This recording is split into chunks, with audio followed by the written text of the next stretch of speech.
चलिए दोस्तों, आज के इस लेक्चर में हम पढ़ेंगे भारतीय संविधान। और भारतीय संविधान का जितना भी पढ़ाऊंगा मैं अभी आपको पूरी तरह से अगर दिमाग में फिट नहीं बैठ गया ना, तो फिर आप हमें कमेंट करके जरूर बताइएगा। तो चलिए सीधा हम टॉपिक को स्टार्ट करते हैं। सबसे पहला प्रश्न जो है आप सबके बीच है वो भारतीय संविधान के बारे में हम चर्चा करने जा रहे हैं। ठीक है ना दोस्तों? तो चलिए सबसे पहला प्रश्न आप ये बताइए कि संविधान किसे कहते हैं। संविधान आखिर किसे कहते हैं बताइए। आप लोग नहीं पता है ना? चलिए मैं बताता हूं कि संविधान किसे कहते हैं। अगर आप लोग को पता है तो कमेंट करके जरूर बताइए। संविधान भारत के जितने भी नागरिक हैं या फिर देश के जितने भी नागरिक हैं सभी के लिए जब बराबर बराबर कानून मिले तो उसे संविधान कहते हैं। देश के जितने भी नागरिक हैं सभी नागरिकों के लिए बराबर बराबर कानून हो उसे हम संविधान कहते हैं। ठीक है ना? यहाँ तक क्लियर है? चलिए, अर्थात देश और राज्य का शासन कैसे चलेगा, देश और राज्य का शासन कैसे चलेगा जिसके बारे में जिस किताब को लिखा गया है उसे हम भारतीय संविधान कहते हैं। देश के और राज्य के शासन और कानून कैसे चलेगा जिसके बारे में लिखा गया है जिस किताब को, उस किताब का नाम है संविधान। ठीक है ना? इस किताब में कुल 22 भाग है। इस किताब में कुल कितने भाग है? तो 22 भाग है, यानी कि 22 पार्ट है कुल मिलाकर के। और इस 22 भाग में कुल कितने अनुच्छेद है? तो कुल 395 अनुच्छेद है। ठीक है ना दोस्तों? यहाँ तक क्लियर हो गया? इस किताब में 22 भाग है, 395 अनुच्छेद है। ठीक है? चलिए अब बात करते हैं। इस भाग का नाम है, पहला भाग जो है इस भारतीय संविधान का पहला भाग जो है उसका नाम है संघ राज्य क्षेत्र। संघ राज्य क्षेत्र पहला भाग है। और दूसरा भाग का नाम है नागरिकता। तीसरा भाग का क्या नाम है? मूल अधिकार।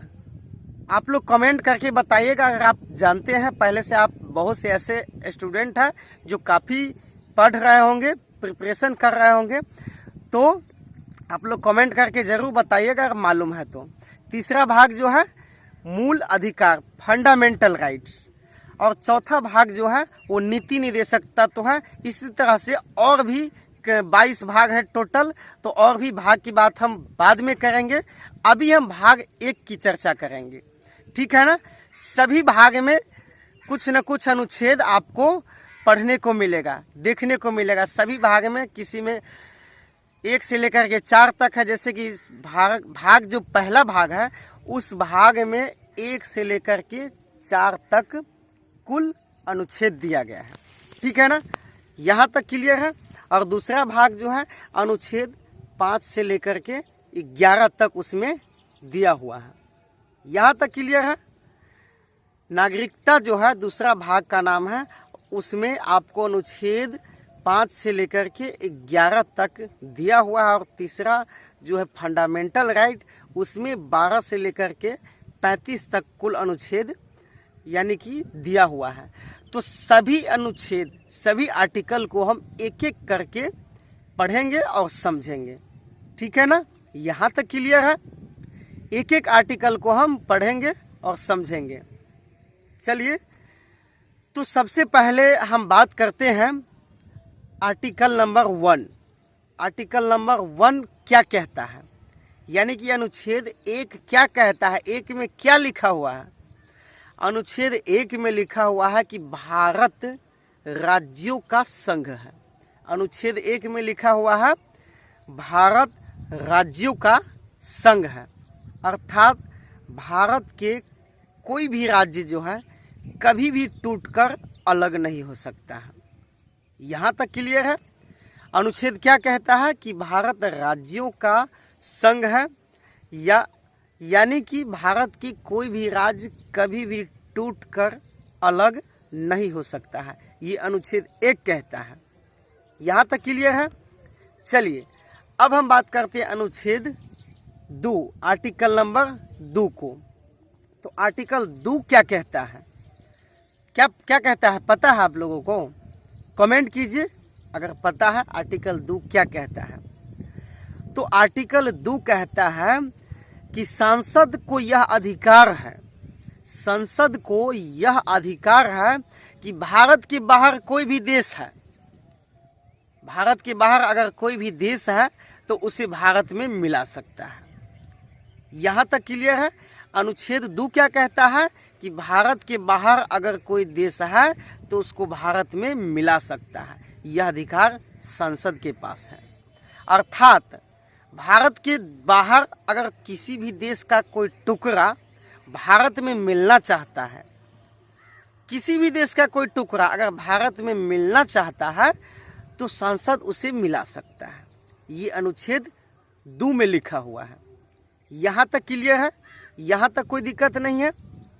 अनुच्छेद 2 में क्या लिखा हुआ है कि भारत के बाहर कोई देश है तो उसे संसद भारत में मिला सकता है, या फिर किसी भी देश का कोई टुकड़ा है जो भारत में मिलना चाहता है तो उसे संसद मिला सकता है। जैसे सिक्किम, सिक्किम को भारत में मिलाया है।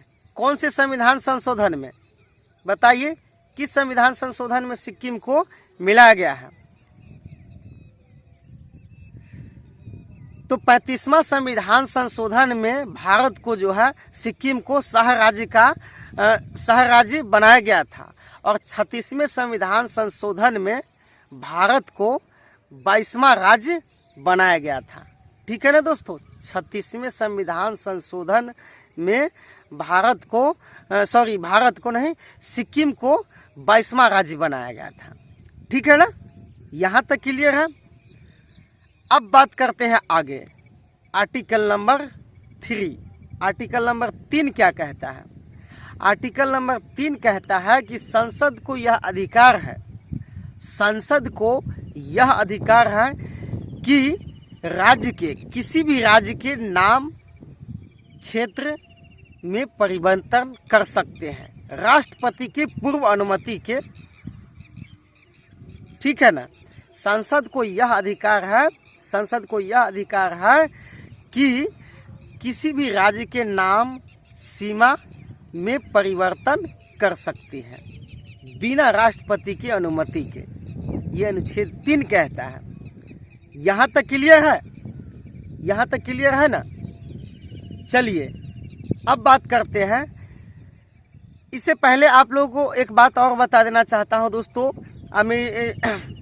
भारत जो है राज्यों का संघ है। अनुच्छेद 1 में जो कहा, हम आपको बताए थे कि भारत राज्यों का संघ है। संघ 2 प्रकार के होता है। एक बात आप लोग समझ लीजिएगा, संघ 2 प्रकार के होता है। एक होता है परिसंघ और एक होता है संघ। एक होता है परिसंघ और एक होता है संघ। परिसंघ किसे कहते हैं? तो परिसंघ किसी देश में, किसी देश के जो जितने भी राज्य हैं सभी राज्य मिलकर थोड़े थोड़े शक्तियाँ केंद्र सरकार को दे देती है, और केंद्र सरकार को कहती है आप इस शक्तियों का प्रयोग करें, आप इस शक्तियों का प्रयोग करें। ठीक है ना? लेकिन वो राज्य जो है पूरी शक्तियाँ नहीं देती है, अपना थोड़ी सी शक्तियाँ बस केंद्र सरकार को देती है, बाकी पूरा के पूरा शक्तियाँ जो है अपने पास रखती है। ठीक है ना? जैसे अमेरिका में फेडरेशन है। ठीक है ना दोस्तों? अमेरिका में फेडरेशन है, क्या है? संघ है। अमेरिका जो है वो फेडरेशन है। और अमेरिका में क्या है कि अमेरिका में जितने भी राज्य हैं वो सभी राज्य थोड़ी थोड़ी ही शक्तियाँ केंद्र सरकार को दी है, पर पूरी शक्तियाँ जो है अपने पास रखी है, क्योंकि उनके पास पूरी शक्ति है राज्य के पास। वो चाहे तो कभी भी अलग हो सकता है। ठीक है ना? एक राज्य, सभी राज्य के पास अपनी अपनी पूरी शक्तियाँ हैं, कभी भी अलग हो सकता है। लेकिन भारत में ऐसा नहीं है। भारत क्या है? संघ है। भारत राज्यों का संघ है। ठीक है ना? यानी कि भारत में पूरी की पूरी शक्तियां केंद्र सरकार के पास है, केंद्र के पास है। तो भारत का जो राज्य है वो अलग नहीं हो सकता है, क्योंकि भारत में हमारे क्या है दोस्तों, सभी राज्य में अलग अलग तरह के भाषाएं अलग अलग तरह के बोली जाती है। हर तरह के यहाँ पे इस जाति के लोग हैं, इस राज्य में इस जाति के ज़्यादातर लोग हैं, इस जाति में इस जाति के लोग हैं।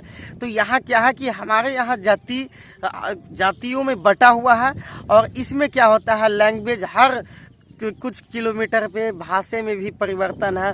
हर तरह की भाषाएं, हर तरह की बोली बोली जाती है। तो ऐसे में अगर राज्य को अगर शक्ति दे दी जाएगी तो ये क्या है ना कि कभी भी अलग हो सकता है, एक दूसरे में विवाद उत्पन्न हो सकता है। तो एक राज्य दूसरे राज्य से अलग हो सकता है। काफ़ी समस्याएं जो है अपने भारत में हो जाएगा। ठीक है ना दोस्तों, इसीलिए भारत में जो है संघ है और यहाँ पे फेडरेशन बनना बहुत ही मुश्किल है। ठीक है ना, यहाँ तक आपको क्लियर है। तो भारत में जो राज्य है, राज्यों का संघ है। ठीक है ना दोस्तों। और अमेरिका में भाई, अमेरिका में क्या है, पूरी तरह से जो है शक्ति जो है राज्यों के पास है, थोड़ा शक्ति केंद्र के पास दिया है। अगर कुछ भी इधर उधर हुआ तो चल हम अलगे रहेंगे, हम अलगे रहेंगे, रह सकता है। ठीक है ना दोस्तों, यहाँ तक क्लियर है। चलिए अब हम आपको बताते हैं कि अनुच्छेद 4 क्या कहता है, आर्टिकल 4 क्या कहता है। आर्टिकल 4 में कहता है कि संसद जब भी अनुच्छेद 2 और 3 का प्रयोग करेगी, संसद जब भी अनुच्छेद 2 और 3 का प्रयोग करेगी तो वहाँ पे राष्ट्रपति की साइन की जरूरत नहीं होगा, यानी कि राष्ट्रपति की अनुमति की जरूरत नहीं पड़ता है। क्यों नहीं पड़ता है? अब आपके सामने ये सवाल उत्पन्न हो जाएगा कि क्यों नहीं पड़ता है। ठीक है ना, तो क्यों नहीं पड़ता है? तो देखिए, अनुच्छेद 2 का जब संसद प्रयोग करेगी, यानी कि विदेशी राज्य को अगर भारत में मिलाना चाहे संसद, या फिर कोई राज्य का जो टुकड़ा है, किसी देश का टुकड़ा है जो भारत में मिलना चाहता है, अगर अनुच्छेद 2 और 3 का संसद प्रयोग करेगी तो इसको क्या है, अनुच्छेद 2 और 3 को 368 से बाहर रखा गया है। यहाँ तक आपको समझ में आया? यानी कि अनुच्छेद 2 और 3 को 368 से बाहर रखा गया है। आर्टिकल 368 से बाहर रखा गया है 2 और 3 को। इसीलिए राष्ट्रपति की साइन की जरूरत नहीं पड़ती है, या फिर अनुमति राष्ट्रपति की जरूरत नहीं पड़ती है। यहाँ तक क्लियर है आप सबको? यानी कि दोस्तों, जिसका अनुच्छेद 2 और 3 को अनुच्छेद 368 के बाहर रख दिया जाता है, उसमें राष्ट्रपति की साइन की जरूरत नहीं होता है। यहाँ तक आपको क्लियर है? तो अनुच्छेद आज हम पढ़े हैं 1, 2, 3 और 4, कुल मिलाकर के 4 अनुच्छेद हमने पढ़े हैं। और चारों अनुच्छेद शायद आप सब समझ गए होंगे, और बहुत ही अच्छा तरीका से हमने समझाने का प्रयास किया है। दोस्तों, अगर समझ में आया तो आप लोग कमेंट करके हमें ज़रूर बताइएगा। आज ये मेरा पहला लेक्चर था, और इसी प्रकार से हम आपके लिए एक एक अनुच्छेद को हम लेकर के आएंगे हर एक दिन इस वीडियो में। अगर आप बीपीएससी टीआरई टीचर की तैयारी कर रहे हैं दोस्तों, तो आपके लिए हम एक से बढ़कर एक जो एग्जाम पॉइंट ऑफ व्यू से टॉपिक पूछे जाएंगे उस पर हम चर्चा करेंगे एक एक करके।